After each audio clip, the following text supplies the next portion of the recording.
지금 우리는 익명의 시대를 살고 있습니다. 모두가 마스크를 쓰고 삽니다. 개인이 자신의 개성을 드러내지 못합니다. 개체가 매몰되어 드러나지 않습니다. 이러한 익명의 시대는 코로나가 발생되기 전부터 시작했습니다. 여자들은 성형으로 얼굴이 같아졌고, 남자들은 헬스를 통하여 서로를 구분할 수 없는 몸으로 자신을 프로필하였습니다. 대중가요도 누구의 노래로 불리지 않고 남의 노래를 여러 가수들이 부르는 것이 일상이 되었습니다. 대중매체에서도 사람이 주인공의 자리에서 물러나고 먹거리가 그 자리를 차지했습니다. 먹는 것이 모자라는 시대도 아닌데 더 맛있는 것 찾겠다고 인간이 먹거리에 자신의 자리를 내주었습니다. 사람들이 진리를 찾아 순례하는 것이 아니라 맛집을 순례합니다. 욕구에 인간이 매몰되는 것입니다. 이러한 익명의 일상이 보편화되자 최소한의 윤리로 자신을 포장했던 인간의 욕구가 터져나오기 시작했습니다. 성적 표현을 전면에 드러내고 있으며 사람을 죽이는 것이 일상인 드라마가 판을 치고 있습니다.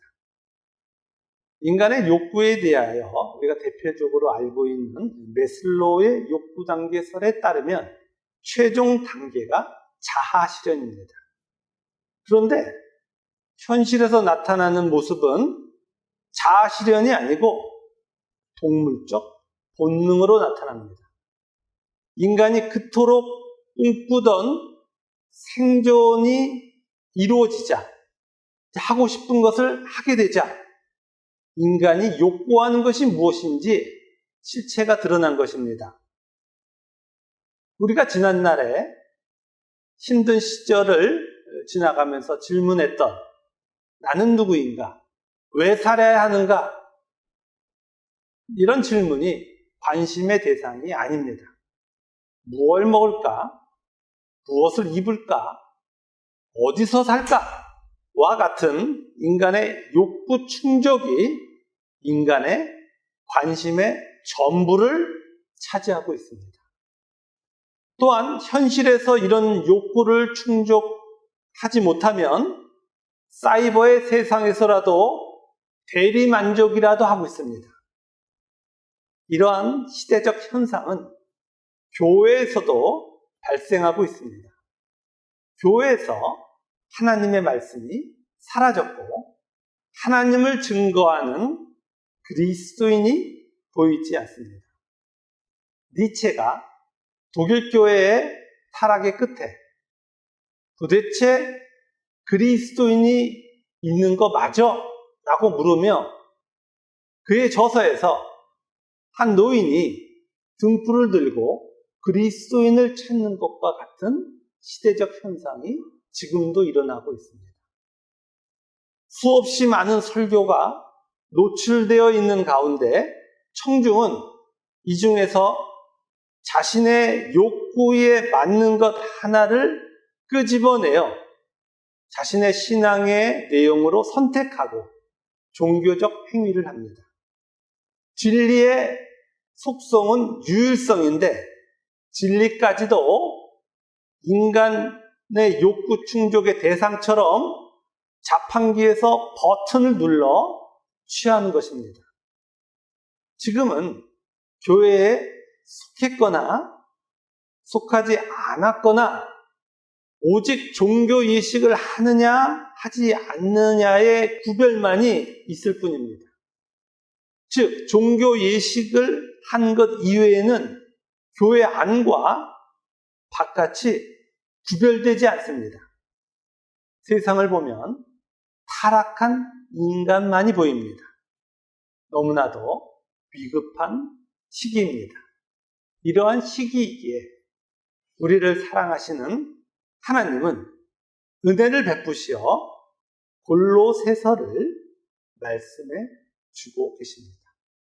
진리가 무엇이고 진리는 어떤 모습으로 나타나는지를 우리들에게 명확히 알려주시기 위하여 골로새서의 말씀을 우리들에게 허락하시고 말씀만으로 그치는 것이 아니라 우리를 반드시 이 진리로 인도하실 것이라고 약속하고 계신 것입니다.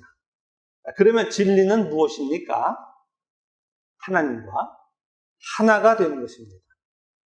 타락한 세상 속에서 아무도 진리를 알지 못할 때 하나님의 계시가 주어졌고 이 계시에 따라서 하나님과 하나가 되는 내용이 성경을 통하여 하나님의 자녀들에게 전해졌으며 이제 그 하나님을 사랑하는 자녀들이 진리의 모습으로 하나님께 나아가는 것입니다.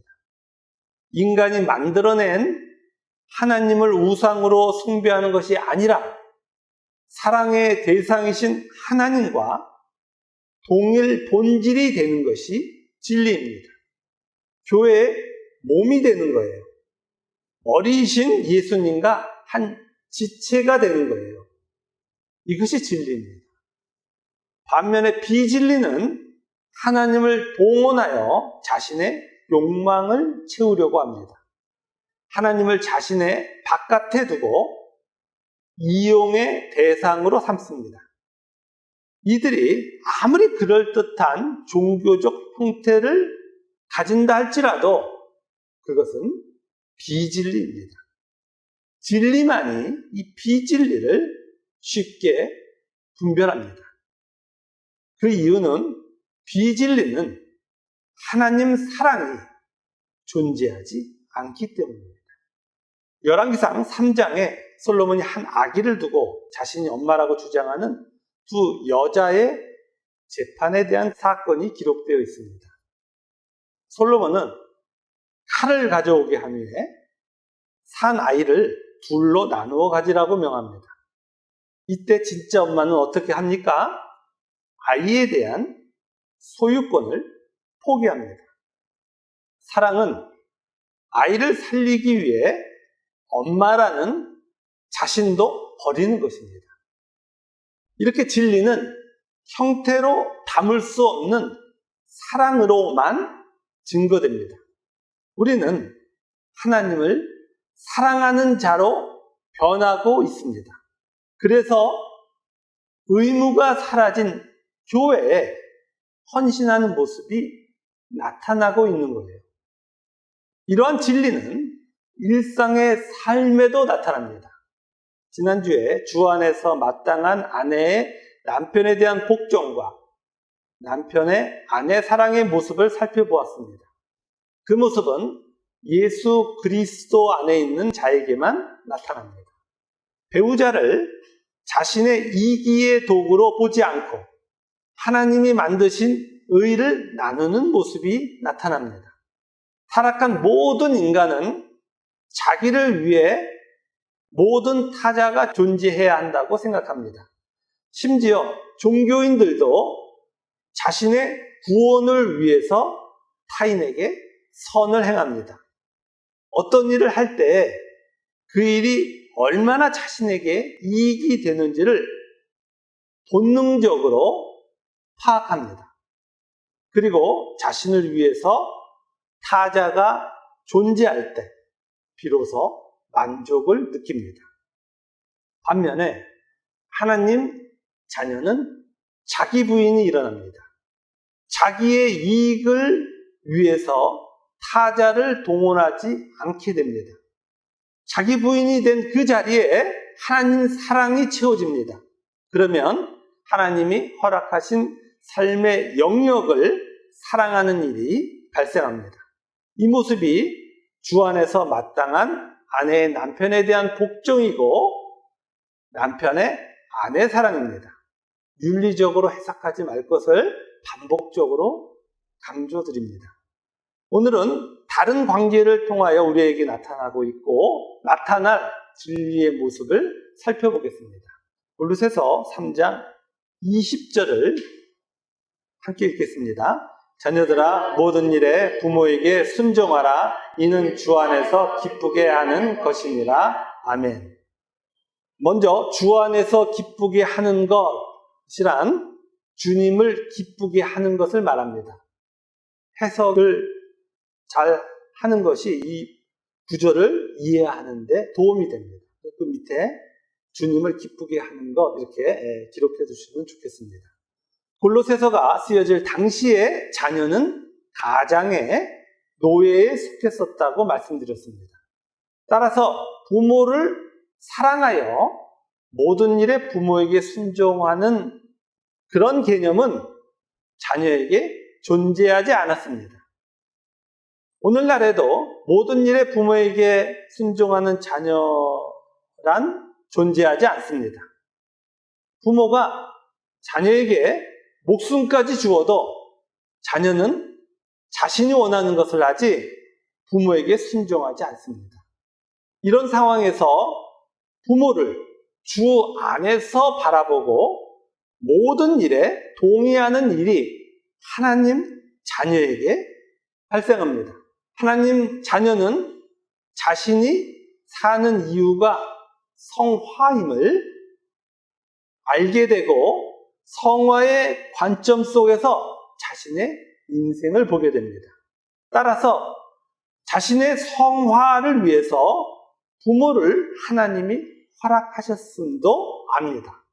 하나님의 은혜 안에서 하나님 자녀는 성화가 되면서 부모에게 하나님 사랑을 내어놓는 일이 일어납니다. 이러한 모습이 주님을 기쁘게 하는 자녀의 부모에 대한 순종입니다. 이 말씀을 윤리로 해석하면 해석이 안 된다는 것을 다시 말씀드립니다. 어떤 부모는 자녀에게 지극정성을 다합니다. 반면에 어떤 부모는 자녀를 학대합니다. 따라서 부모에게서 지극정성을 받은 자녀는 인간의 인과율에 따라서 부모에게 순종할 수 있지만 부모에게 학대를 받은 자녀는 부모에게 순종할 수 없습니다. 이럴 경우에 부모에게 순종하는 자녀는 하나님 말씀 따른 것이고 부모에게 순종하지 않은 자녀는 하나님 말씀을 어긴 것입니까? 그렇지 않습니다. 이런 윤리적 해석은 자녀들에게 하나님이 공의하지 않다는 문제까지 확대할 수 있는 그런 오류를 야기시킵니다. 성경은 다른 종교의 경전과 같이 윤리를 다루지 않습니다. 그럼에도 불구하고 성경을 윤리로 해석하는 교회가 많습니다. 윤리는 일반 은총의 영역에서 좋은 것이지만 성경을 윤리로 해석하는 것은 비진리에 속한 것이기에 매우 위험한 현상입니다. 아비의 측면에서도 살펴보겠습니다. 21절을 함께 읽겠습니다. 아비들아 너희 자녀를 노엽게 하지 말지니 낙심할까 함이라. 아멘. 주어가 부모가 아니고 아비입니다. 가장이 절대 권력을 가지고 있는 상황임을 반영하고 있습니다. 성경이 쓰여질 당시에 아비가 자녀에게 하는 일은 상전이 노예에게 하는 일과 같았습니다. 모든 일이 자녀를 노엽게 하는 상황이에요. 이런 상황에서 하나님은 아비들이 자녀를 노엽게 하면 자녀가 낙심을 하기 때문에 자녀를 노엽게 하지 말라고 명하십니다. 그러면 성경이 말씀하시는 아비로 인하여 자녀가 갖는 노여움은 무엇을 의미합니까? 아비가 자녀에게 예수님을 보여주지 않아서 자녀가 지옥에 갔을 때 아비를 향해 갖는 분노를 말합니다.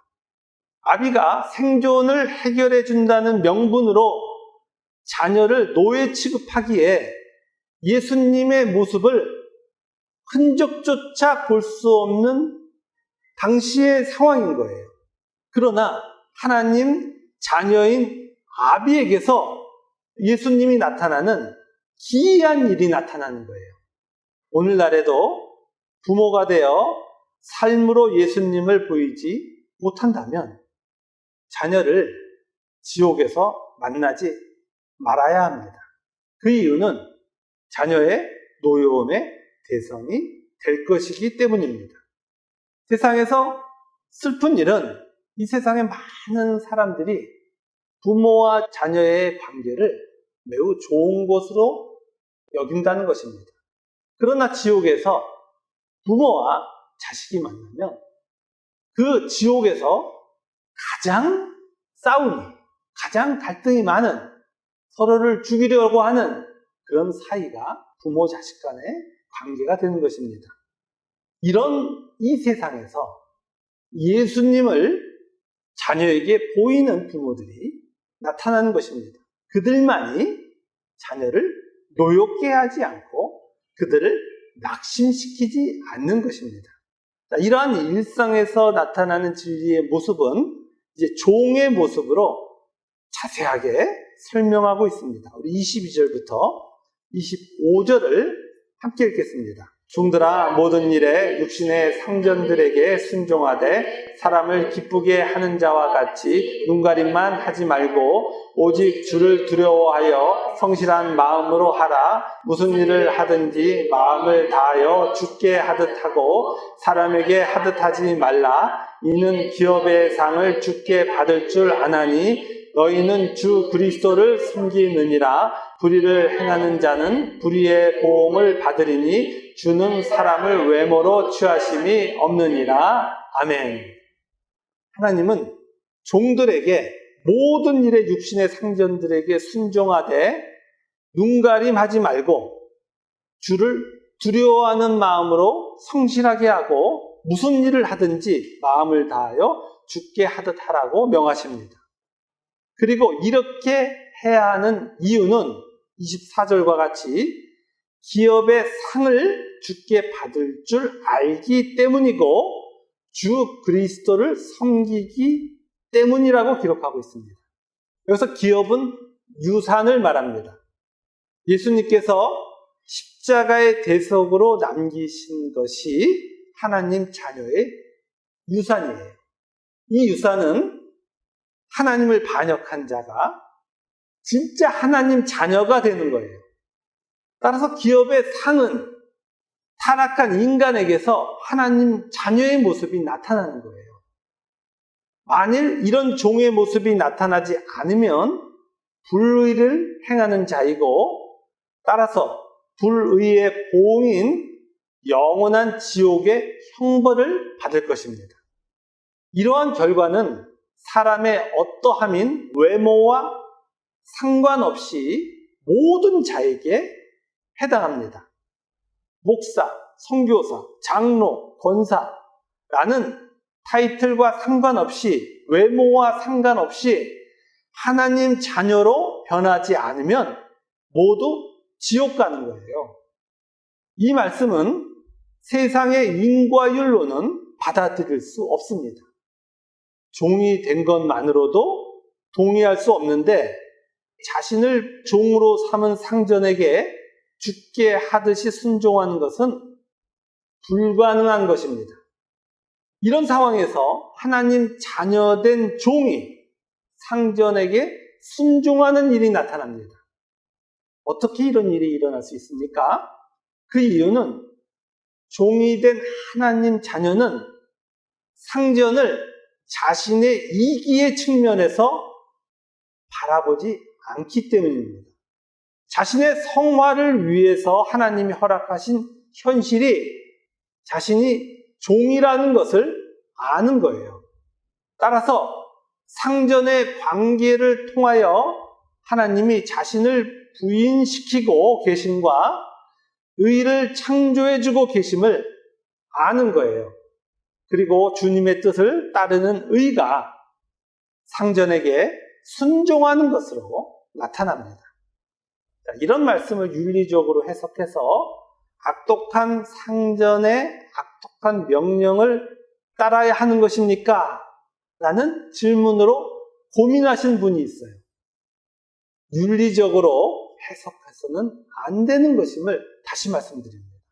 예를 들어서 악한 상전이 나쁜 일을 시킵니다. 어떻게 해야 합니까? 당연히 나쁜 일임을 상전에게 설명하여 하지 말자고 해야 합니다.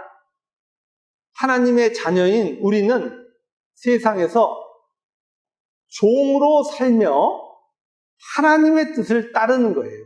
그것을 상전에게 죽게 대하듯 순종한다라고 표현하는 거예요. 우리는 수많은 세상의 하라의 명령에 처해 있습니다.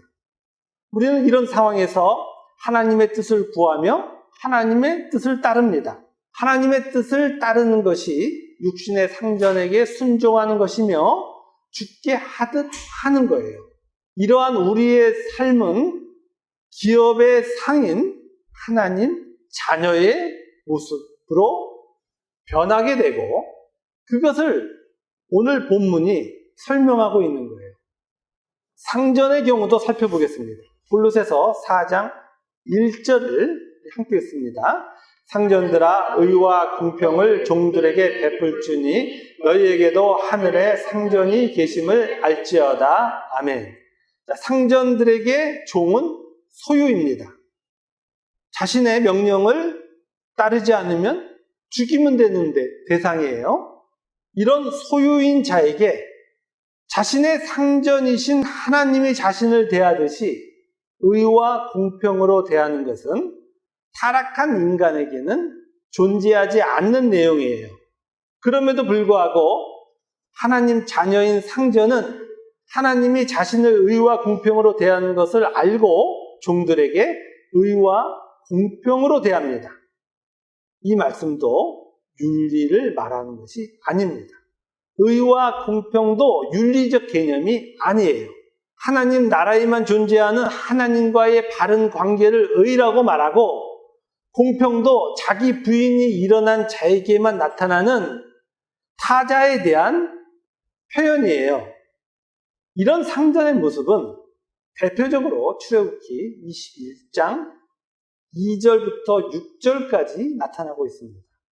우리 구약성경 113페이지 출애굽기 21장 2절부터 6절까지를 찾아갑니다. 한 절씩 교독합니다. 내가 히브리 종을 사면 그는 6세 동안 섬길 것이요 7째 해에는 몸값을 물지 않고 나가 자유인이 될 것이며 만일 그가 당신으로 왔으면 당신으로 나갈 것이요 장가 들었으면 그의 아내도 그와 함께 나가려니와 만일 상전이 그에게 아내를 주어 그의 아내가 아들이나 딸을 낳았으면 그의 아내와 그의 자식들은 상전에게 속할 것이요 그는 단신으로 나갈 것이로되 만일 종이 분명히 말하기를 내가 상전과 내 주전을 사랑하니 나가서 자유인이 되지 않겠노라. 상전이 그를 데리고 재판장에게로 갈 것이요 또 그를 문이나 문설주 앞으로 데리고 가서 그것에다가 송곳으로 그의 길을 뚫을 것이라. 그는 종신토록 그 상전을 섬기리라. 아멘. 상전은 7째 해에는 종을 자유케 합니다. 그리고 상전과 살겠다고 자유를 포기하는 종은 종이 아닌 자식으로 대합니다. 자, 이 모습이 상전이 종을 의와 공평으로 대하는 모습이에요. 종을 자유케 하거나 자식 삼는 일은 세상에 없습니다. 반면에 하나님 자녀는 하나님이 세상에서 주신 소유를 자신의 것이라고 여기지 않습니다. 자기 부인이 되어 하나님을 사랑하는 자는 하나님의 뜻에 자신과 자신의 소유를 내어놓습니다. 그 이유는 하나님의 뜻으로 사는 것이 하나님 자녀의 기쁨이기 때문이에요. 진리가 된 하나님 자녀의 모습입니다. 하나님의 은혜로 거듭나서 하나님 자녀의 신분을 갖게 되면 하나님은 우리의 신분에 걸맞도록 우리를 하나님 자녀의 내용으로 채워주십니다. 세상의 만물과 역사와 하나님 자녀와 관계하는 모든 것은 하나님 자녀를 성화시키는 역할을 감당합니다. 하나님이 우리의 자기 부인을 이루시는 거예요. 타락한 자는 스스로의 어떤 원인으로 자기를 변화시킬 수 없는 거예요.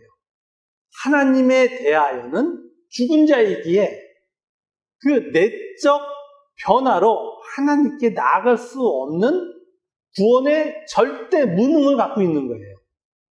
이러한 구원의 절대 무능을 갖고 있는 우리에게 구원은 하나님의 은혜로만 이루어지는 거예요. 하나님의 역사로 이루어지는 것이며 하나님의 역사로 인하여 우리에게 진리와 생명이 생깁니다. 우리에게 생겨난 진리는 배우자를 사랑하고 부모에게 순종하고 자녀를 노엽게 하지 않으며 상전에게 순종하고 그리고 종을 의와 공평으로 대하는 모습으로 나타나는 거예요. 성경에서 말씀하고 있는 이 초월적 모습만이 하나님 자녀임을 증거하며 하나님의 자녀에게만 나타나는 겁니다. 따라서 타락한 인간에게 성경이 명하고 계시는 이 명령은 의무를 부과하는 것이 아니고 누리지 못했던, 죽어서 누리지 못한 생명에 속한 것들을 마음껏 누리라는 축복의 선언인 거예요. 이러한 진리의 내용은 자신의 문제를 죄로 인식하는 하나님 자녀만이 압니다. 교회에서 가장 슬픈 일은 삶의 문제를 죄로 공유하지 않는다는 거예요. 삶의 문제를 이 세상에서 높아지지 않은 것, 이 세상에서 실패한 것, 이 세상에서 못나지는 것, 상대적인 비교 속에서 자기가 열등한 위치에 있는 것을 문제로 여기고 있는 것이 교회의 가장 슬픈 현실인 거예요. 그러면 진리는 존재하지 않는 겁니다. 진리는 자신의 문제를, 유일한 문제를 죄로 인식하는 것으로부터 시작하는 거예요. 자신의 문제를 죄로 인식한 자녀들은 날마다 그 죄가 없어지고 있는지, 그리고 죄가 아닌 의가 자신에게 만들어지고 있는지가 자신의 유일한 관심사인 거예요. 그래서 하나님과 완전한 연합을 이루기 위해 나아가는 하나님 자녀들은 자신에게 생겨난 의가 타자를 수단화하지 않는다는 걸 아는 거예요. 이상한 일이 일어나는 거예요. 우리 교회를 보십시오. 아무도 타자를 수단화하지 않는 모습이 나타나고 있잖아요. 죄가 없어지고 있는 증거며 의가 생겨나고 있는 증거인 것입니다. 이렇게 우리들의 이 변화는 하나님이 이루시는 거예요. 성령 하나님이 우리에게 오셔서 죄와 의와 심판에 대하여 말씀해 주시는 거예요. 세상 아무도 관심 없는 하나님과의 관계 속에서의 죄와 의에 대하여 우리는 듣게 되고 우리는 죄가 없어지기를 소망하며 의가 생겨나기를 소망하며 살고 있는 거예요. 그것이 실제 우리의 실존에서 나타나면 우리에게 뭐가 터져나와요? 만족이 터져나오는 거예요. 기쁨이 넘쳐나는 거예요. 힘듦을 기뻐하는 게 아닙니다. 힘듦보다 진정한 하나님 자녀가 되는 것이 더 좋기에 그 기쁨이 나타나는 거예요. 이러한 진리의 하나님 자녀와는 달리 종교적 형태만을 가진 비진리에 속한 사람들이 있어요. 이들은 철저하게 자신의 이익을 위해 하나님을 동원합니다. 그래서 이들은 자신의 원인이 근사해 보여야 돼요. 자신이 하는 행위가 그럴듯해 보여야 하나님이 반응한다고 생각하는 거예요. 그래서 이들은 종교적 형태를 굉장히 중요하게 여깁니다. 강대상도요, 굉장히 커야 되고, 교회가 커야 되고, 대규모의 성가대가 등장해야 되고, 막 오케스트라가 동원돼야 됩니다. 그래야 자신의 소원 성취를 할 수 있다고 생각이 드는 거예요. 그리고 비진리는 교회를 윤리로 포장하기도 합니다. 사회에 선한 일을 하는 것이 교회라고 생각하는 거예요. 물론 사회에 선한 일을 하는 것은 좋은 일입니다. 그러나 사회에 선한 일을 한다고 해서 교회라고 할 수 없는 거예요. 교회는 오직 세상이 알 수 없는 초월적 모습만으로 증거합니다. 세상에서 관계해야 할 아무런 원인이 없는 자들이 오직 예수 그리스도 안에서 만나 세상에 존재하지 않는 사랑을 하는 모습으로 교회임을 증거하는 거예요. 이들은 일상을 통해서도 타자를 자신의 이기의 도구로 삼지 않고 하나님이 만들어주신 의로 대합니다. 골로새서는 이 모습을 진리라고 정의합니다. 우리들이 모습이 지금 진리로 가고 있는 거예요. 우리 지체들을 이기의 수단으로 삼지 않고 조금씩 예수 그리스도 안에 있는 사랑을 하고 있는 모습이에요. 삶을 통해서도 하나님이 허락하신 고난의 자리를 인내하며 하나님 자녀의 모습이 나타나고 있어요. 바로 이 모습이 하나님 자녀인 우리의 모습이고, 이 모습이 완성되는 날 우리는 예수님이 먼저 들어가신 영광의 문을 열고 천국의 문을 들어갈 것입니다. 하나님 나라에서 진리와 생명을 나눌 것이고 영원토록 즐거워하며 살 것입니다. 천국을 생각해 보십시오. 그곳에 영원한 가치가 없다고 하면 그것이 영원할 수가 있겠습니까? 가짜죠. 영원하다고 하는 것은 크기가 계속 커져야 됩니다. 크기가 계속 커질 수 있는 것은 인간이라고 하는 인격체끼리의 모임에서는 오직 사랑 하나뿐 존재하지 않습니다. 자기의 이기가 존재하는 한 사랑은 불가능한 거예요. 하나님은 우리들의 자기 부인을 위해서 우리들의 인생을 끌고 가고 계시며 우리는 자기 부인이 이루어진 그곳에서 조금씩 예수 그리스도와 연합한 그 사랑을 삶의 자리에서 조금씩 내어놓고 있는 거예요.